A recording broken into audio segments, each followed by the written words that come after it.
memulai usaha nggak akan pernah siap sampai kapanpun, tapi harus dimulai.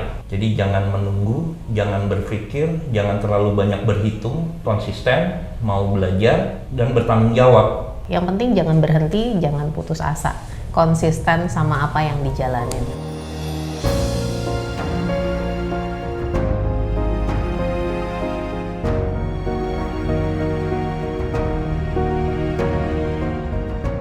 Tapi ternyata waktu itu sign kontrak Kruko, 3 hari kemudian PSBB. Berantakan lah ya akhirnya. Dan pada saat PSBB itu kita diguncangnya luar biasa sampai hampir 3 bulan tidak dapat omset ya. Nah waktu pas PSBB kan kita nggak ada pameran sama sekali. Betul. Ya. Jadi pada saat PSBB itu ya 3 bulan kita tidak memproduksi. Akhirnya yang pertama kita lakukan waktu itu kita melakukan adaptasi sebetulnya dengan keadaan. Alhamdulillah kita berhasil melewati pandemi tanpa mengurangi karyawan.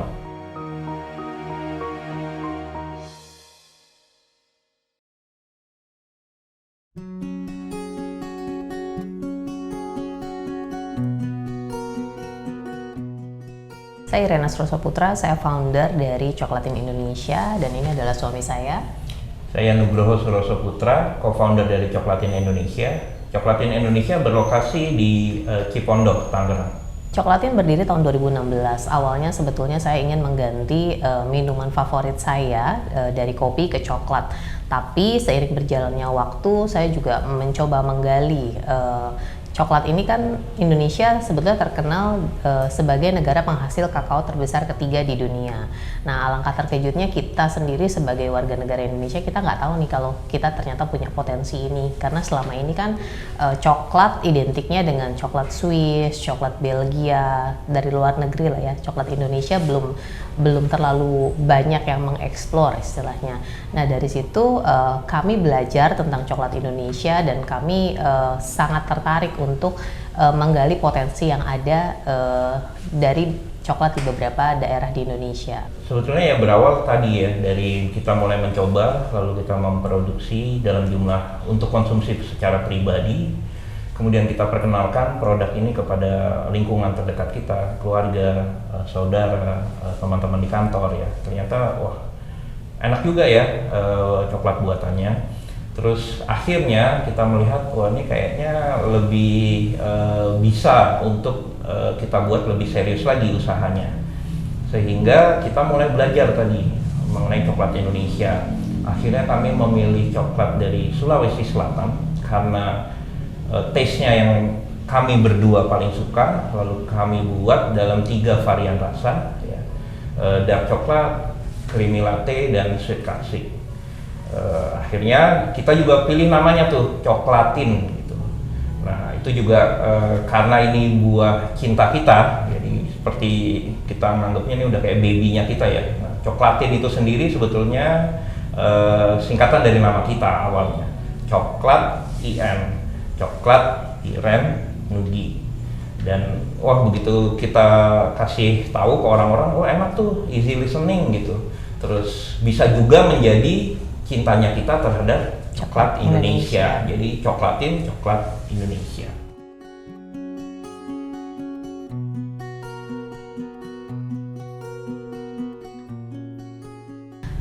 Sebetulnya tantangannya adalah kita memberikan edukasi kepada masyarakat bahwa coklat itu tidak sejahat yang selama ini kita pikirkan gitu. Terutama perempuan ya. Kalau mendengar kata coklat itu kayaknya identiknya aduh coklat bikin gendut gitu. Coklat itu pokoknya kayaknya kesannya tidak baik gitu. Padahal sebetulnya yang tidak baik untuk kesehatan itu bukan coklatnya, tapi gulanya, kadar gulanya. Padahal sebetulnya coklat itu baik untuk kesehatan, bisa untuk kesehatan jantung, terus tinggi antioksidan juga gitu. Jadi sebetulnya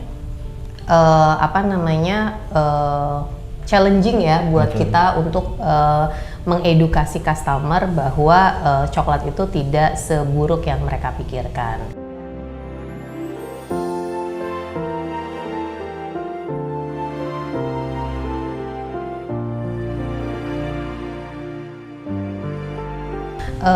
Source pertama kita memang dari Sulawesi, jadi itu varian pertama kita, pakai 3 varian yang tadi sudah disebutkan. Lalu di 2020 kita kan terus belajar ya, menggali potensi coklat Indonesia yang lain.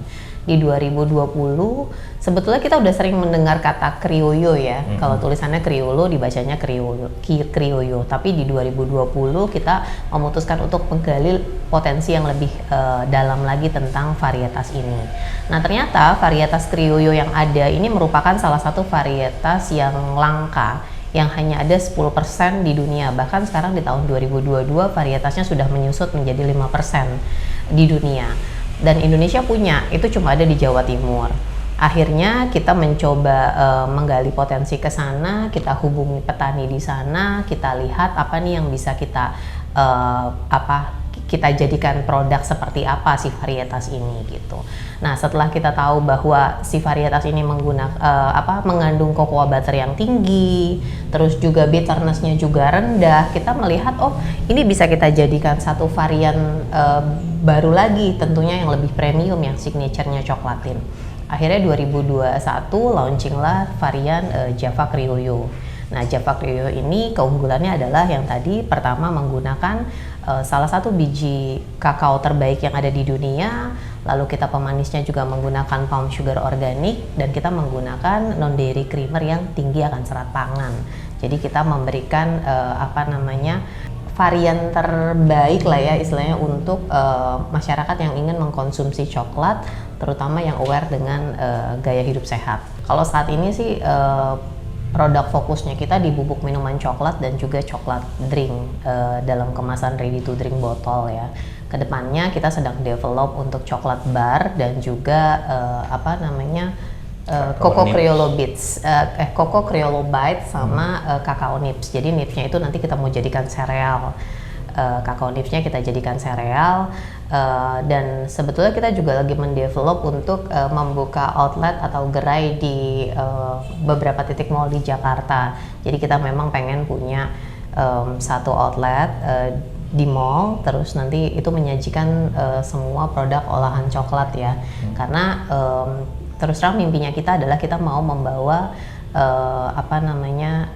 nama coklat Indonesia lebih gaung lagi lah sesuai dengan logonya kita. Jadi kalau bisa dilihat logo C-nya kita, itu adalah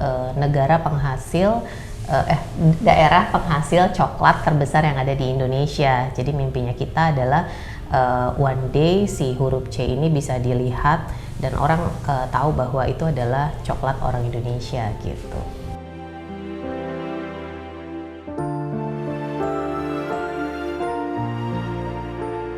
Yang paling pertama adalah kita paling banyak melakukan edukasi dulu. Edukasi mengenai apa bedanya kita dengan produk-produk yang sudah ada di pasaran. Nah, dari edukasi itu baru kita juga melakukan distribusi ya, baik pun offline maupun online. Tapi juga dibarengin dengan pemilihan tempat yang strategis untuk kita melakukan edukasi dan juga medianya. Nah, makanya kita juga saat ini membuat beberapa konten lah ya istilahnya untuk melakukan edukasi buat para pembeli atau calon pembeli kita, para konsumen kita, sehingga mereka juga tahu dan memilih. Bahkan kayak yang kita gunakan saat ini, bangga minum coklat Indonesia. Kita tidak bicara tentang brandnya dulu, tapi paling tidak orang memilih dulu coklat Indonesia dari biji kakao yang difermentasi. Kategori itu yang harus dibesarkan dulu. Baru nanti kita bersaing dengan brand-brand yang memproduksi hal yang sama dengan kakao asli Indonesia. Itu kan tergantung ya, tinggal dipilih aja mana yang lebih enak, mana yang lebih disukai. Tapi paling tidak kita besarkan dulu sama-sama kategorinya, sehingga nantinya kita akan bersaing di kategori yang besar.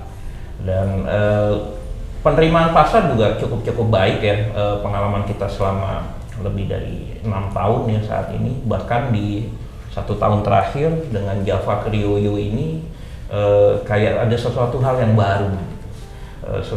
baru, dan menjadi pilihan alternatif buat pecinta coklat di Indonesia.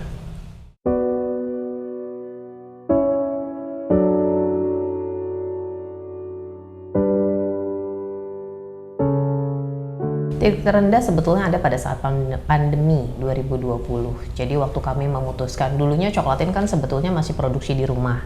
Lalu 2020 kita merasa kapasitas produksi kita sudah cukup tinggi, akhirnya kita memutuskan untuk sewa ruko sebagai tempat produksi yang lebih luas ya.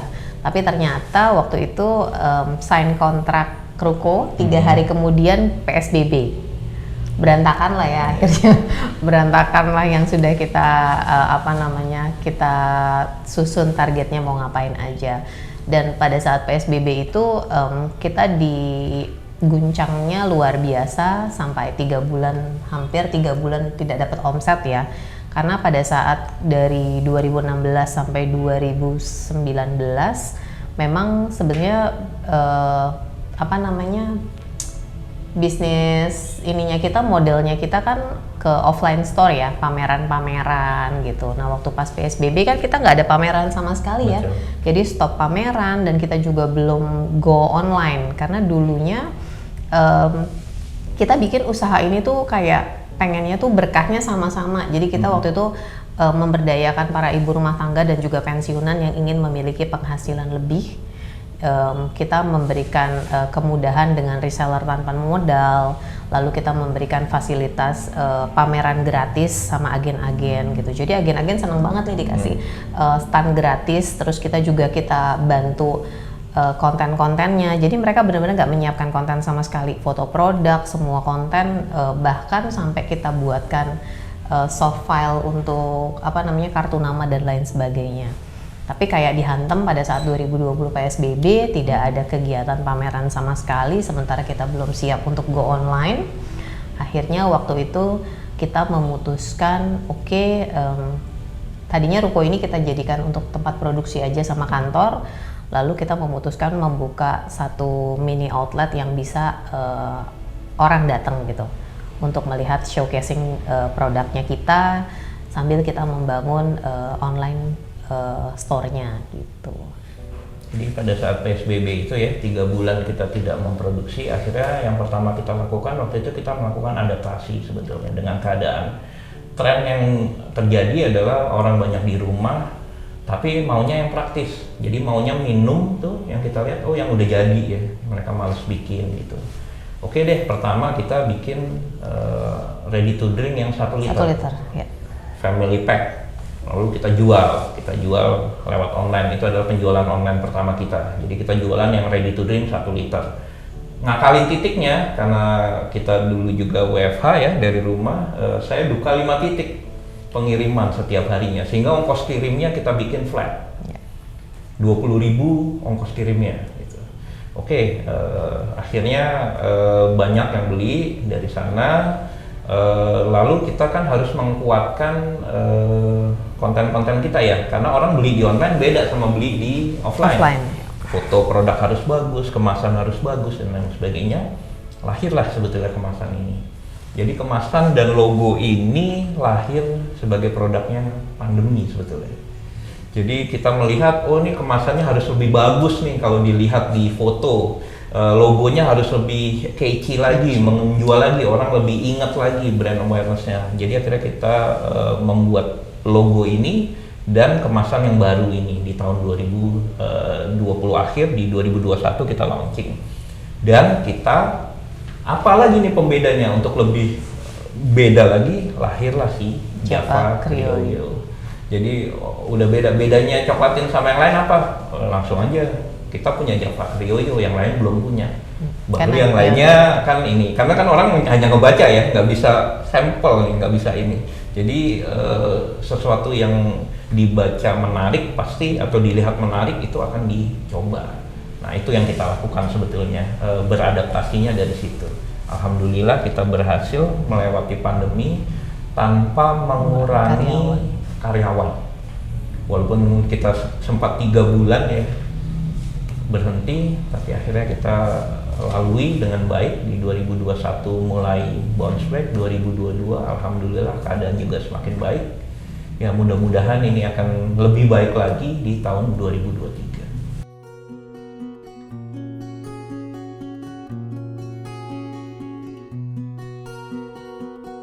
Kalau sebagai UKM, kami mendapatkan achievement penjualan terbaik karya kreatif Banten yang diselenggarakan Bank Indonesia. Terus juga saya terpilih sebagai runner-up Womanpreneur tahun 2019. Lalu kemarin 2021 kami terpilih sebagai si idola, juara satu si idola, dan kami berhasil berangkat pameran di Boston ya.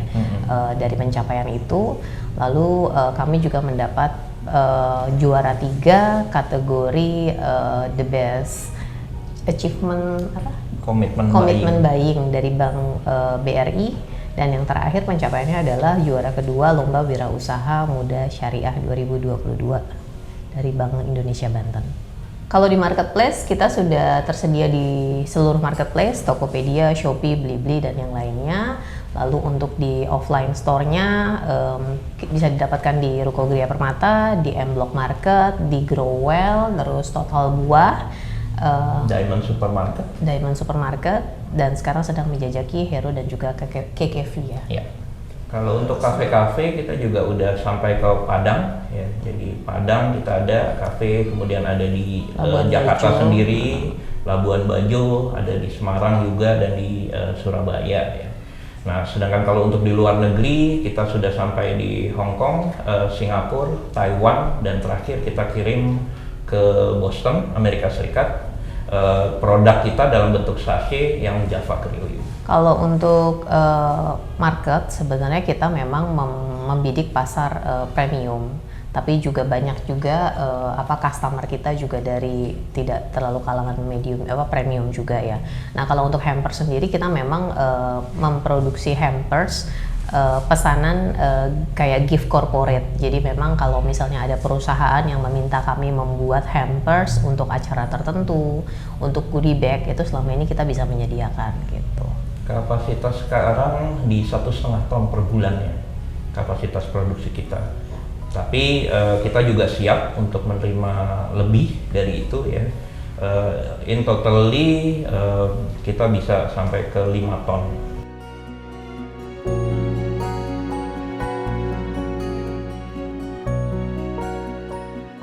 Ya, kalau untuk prospek kedepannya seperti yang tadi saya juga sudah sampaikan ya, bahwa saat ini minuman kayak kopi lagi booming. Nah, setelah kopi, apalagi nih alternatifnya adalah coklat.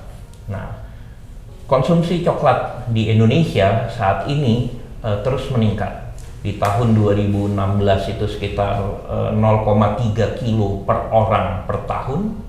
Saat ini sudah menjadi 0,5 kilo per orang per tahun dengan segala macam pilihan coklatnya. Ya. Jadi itu udah naik, dan bayangkan jumlah penduduk Indonesia ada berapa.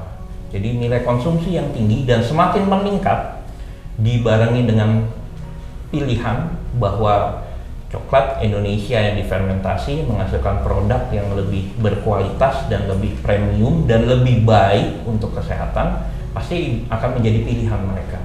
Jadi dengan konsumsi yang meningkat, dengan pilihan mereka bisa memilih produk yang lebih baik, saya pikir itu sangat potensi sekali ya ke depannya. Nah, untuk menjadi rekanan ya bisa langsung menghubungi kami ya. Bisa follow Instagram kita di @coklat_in, terus juga kita ada tersedia di semua marketplace, dan juga boleh datang langsung ke outlet di Ruko Gria Permata, Cipondoh, Tangerang gitu. Sama kita juga pengen ngajak ya teman-teman untuk mari menggerakkan bangga minum coklat Indonesia, karena kalau bukan kita yang bangga sama produk Indonesia, siapa lagi gitu.